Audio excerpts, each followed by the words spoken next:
Hello, my friends. Welcome back to the Conflict Counselor podcast, where we share ideas on how to prevent disputes and navigate conflict in daily living. I'm Chris Capocia, volunteer attorney mediator at the 47th District Court in Michigan. In my career of nearly 40 years, I have mediated just about every type of dispute that could arise between people. Landlord-tenant disputes, customer-contractor disputes, employer-employee disputes, family disputes, and the list goes on. In our court mediations, I help the parties identify the issues to be resolved and the possible options for settlement. A typical session begins with a statement from the complaining party, the plaintiff, describing the harm caused by the defendant and what money damages are sought. Quite often, however, the first words from the plaintiff are, "I just wanted to be heard."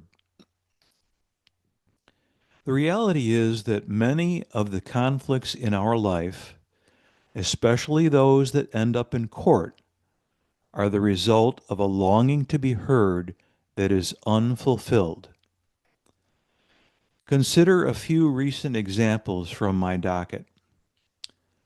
A major telecommunications company that would not respond to the customer's complaints of overbilling. The manager of a large apartment complex who misplaced numerous repair requests by the tenant. An auto service tech who insisted that nothing was wrong despite the customer's reports of repeated stalling of her vehicle. These cases ended up in small claims court, the People's Court, because the complaining parties had not been heard.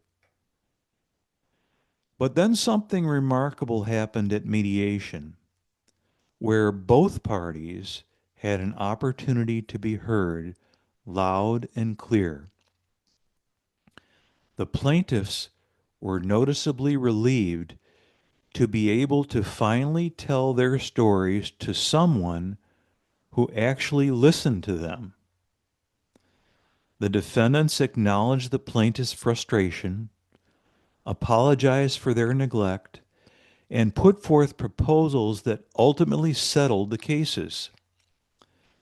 So, what began as rather tense confrontations eventually became congenial collaborations after the parties' need to be heard was satisfied. Clearly, it should not have required a court action to make that happen.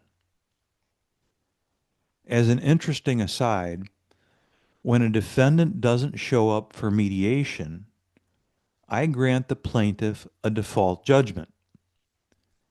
So at that point, there is no real need for the plaintiff to be heard, right? They have their judgment.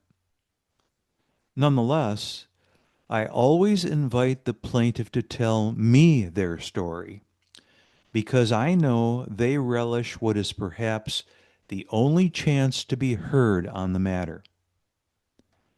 And here's another perspective on our longing to be heard. It may manifest itself differently in more personal relationships. Consider the teenager who resorts to social media and virtual companions to get the advice, empathy, and validation that he doesn't hear from his parents.